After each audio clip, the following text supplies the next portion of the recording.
The scream was so faint it almost vanished into the wind, but it carried a pain sharp enough to freeze a man mid-step beneath the twisted oak. A young woman lay in the dust, her shirt torn at the shoulder, her body trembling with pain and heat. Sweat streaked her face, dust clung to her clothes, and her lips quivered as if trying to call again, but no sound came. The Wyoming prairie, after a summer storm, was no place for anyone to be alone. The ground was slick, the air biting, the silence heavy as judgment. When Wyatt Turner spotted her through the tall grass, he thought at first he was seeing a ghost. Then the ghost moved, a trembling hand lifting just enough to whisper for help. He dropped to his knees beside her. "Ma'am, can you hear me? Where are you hurt?" Her eyes fluttered open, blue like broken glass in the fading light. Her voice came out small and raw. "It hurts down there, it's swollen." She pressed a shaking hand against her hip where the horse had thrown her. The bruise was spreading fast, and Wyatt understood at once what she meant. Fear flickered in her eyes, not just from pain, but from the thought of being touched, of being seen. "Easy now," he said softly. "Don't move. Let me help you." Her leg was twisted at a strange angle, skin already darkening beneath the torn edge of her shorts. Each shallow breath sounded like it might be her last. Wyatt slipped off his coat and wrapped it around her trembling frame. When he tried to lift her, she cried out, clutching her side. "It's all right," he whispered, steadying his breath. "You're safe now." She stared at him through tears and dust. "I was riding to my aunt's farm. My horse spooked. I think I fell hard." Her words faded into the prairie hush. The light thinned to the color of old straw. Wyatt scanned the ground, drag marks in the dust, a short path where she tried to crawl before giving up, the half-moon print of a horse's shoe. A strand of mane clung to a sagebrush thorn. Everything told the same story: the fall had been hard, and help too far to hope for. "I need to lift you just enough to take pressure off that joint," he said. She nodded weakly. He slid his coat beneath her like a sling to keep the dust from grinding into the wound. "On 3, he murmured. Counting steadied him, the old habit of a soldier's calm. When he rose with her in his arms, she let out a thin sound, then went quiet again, trusting the rhythm of his steps. They moved past the split cedar post that marked his fence line. The prairie opened ahead, wide and gold enough to steal a man's courage. Wyatt set his jaw and kept going. Somewhere behind them, a hawk cried once. Then everything went still. He didn't look back. He only held her tighter and walked. By the time the ranch house came into view, the storm had broken apart, leaving only silence and the fading cry of that same hawk. Wyatt pushed the door open with his shoulder, carrying her inside. She stirred, wincing as pain shot through her side. He laid her gently on the old leather couch by the fire. Her skin was pale, lips dry, eyes fluttering like she might faint again. He fetched a clean towel, a bowl of warm water, and the few medicines he'd kept from the war. When he returned, she tried to sit up, panic flashing in her eyes.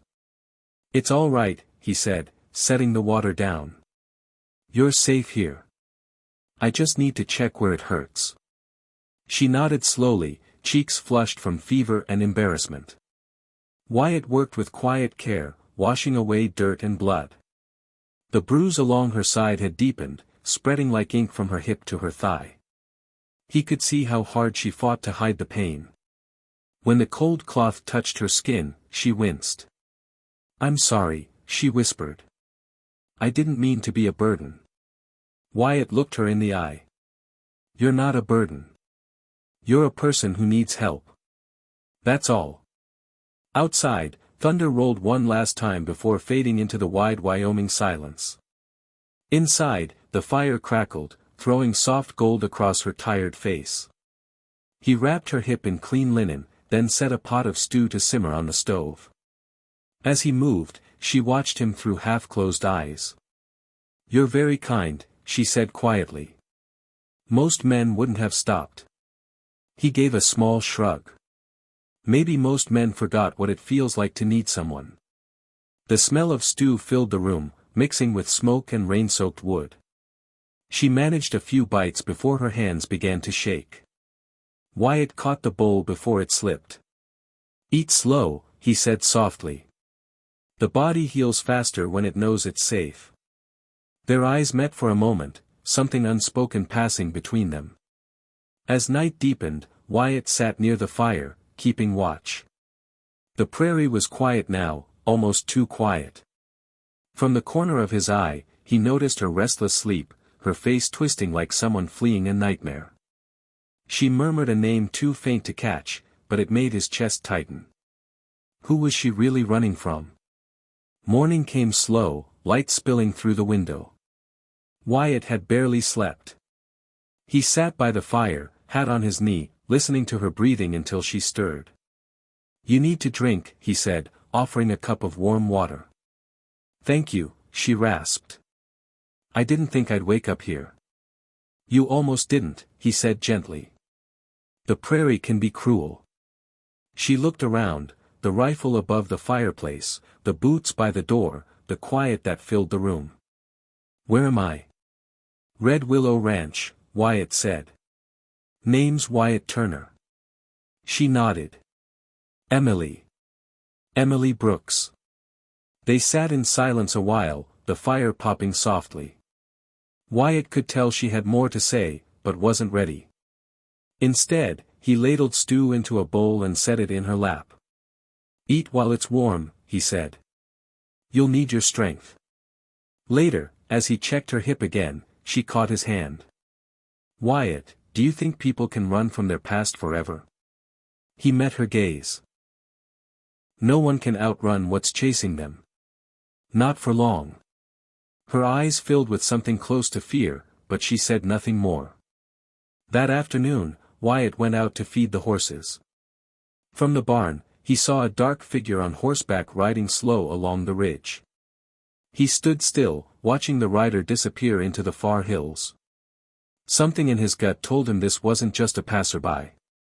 When he came back inside, Emily sat by the window, staring the same way he had. Her face was pale again. "Did you see someone out there?" he asked. She nodded, barely whispering. "Yes. And if it's who I think it is, he won't stop until he finds me."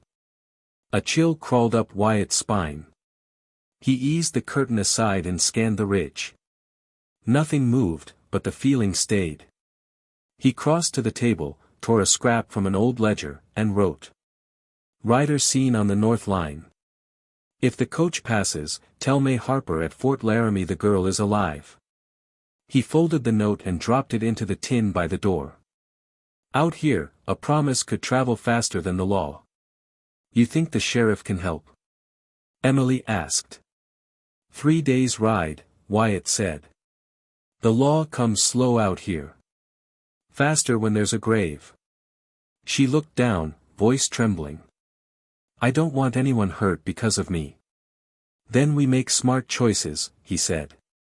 "Keep the lamp low. Doors barred. And breathe until morning." That night, the wind rose again, whistling through the cracks of the old ranch house. Wyatt sat by the window, eyes fixed on the ridge. Emily lay awake too, listening to his boots on the floorboards. "Wyatt," she whispered. He turned. "Yeah. I'm here. You should rest." Her voice trembled. "That man you saw, his name's Silas. I used to work for him. He wanted more than work.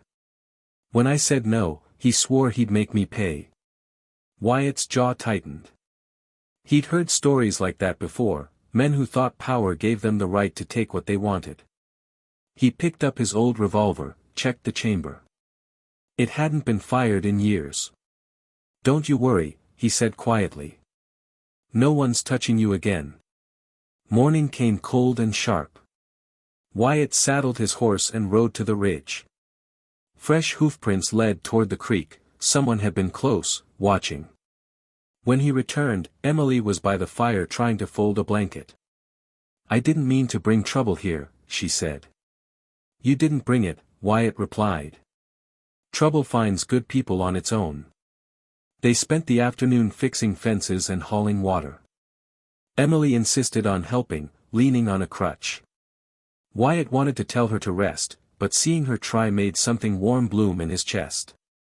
Maybe she wasn't just someone to protect anymore. Maybe she was part of this place. As the sun dipped low, the prairie turned red gold. For a moment, everything felt calm. Then a single gunshot cracked through the still air. Wyatt dropped the bucket, drew his revolver, and ran for the barn. The horses kicked in panic. Outside, a figure stood by the fence, half hidden by grass. Show yourself. Wyatt shouted. The man stepped forward, tall, coat dark with dust. Silas. Didn't take long to find you, Emily, he called. You should have known you can't run. Wyatt moved between them. She's not yours to find. Silas laughed. You gonna stop me, old man? Wyatt didn't answer. The two stood still as statues. Then Silas reached for his belt. The gun fired once, echoing across the prairie. When the dust cleared, Silas staggered back, clutching his arm. His eyes burned with rage. He turned and ran toward the ridge, disappearing into the horizon. Wyatt lowered the smoking revolver. Emily stood in the doorway, tears streaking her face. It's over, Wyatt said softly. You're safe now. She limped toward him. Thank you, Wyatt. You didn't just save me. You gave me back something I thought I'd lost. What's that? Hope, she whispered. 2 weeks passed, each day easier than the last. Her hips still ached, but her laughter returned. She fed the chickens, tended the garden, and every morning planted wildflowers along the fence posts. She said it helped her remember how far she'd come. One evening, as the prairie glowed under a setting sun, Wyatt stood beside her. Funny thing, he said quietly. I thought I was the one saving you. But maybe you saved me too. She smiled. Sometimes all it takes is someone who doesn't walk away. The wind swept across Red Willow Creek, carrying the sound of laughter and the scent of wildflowers, proof that even in the loneliest places, hope can take root again.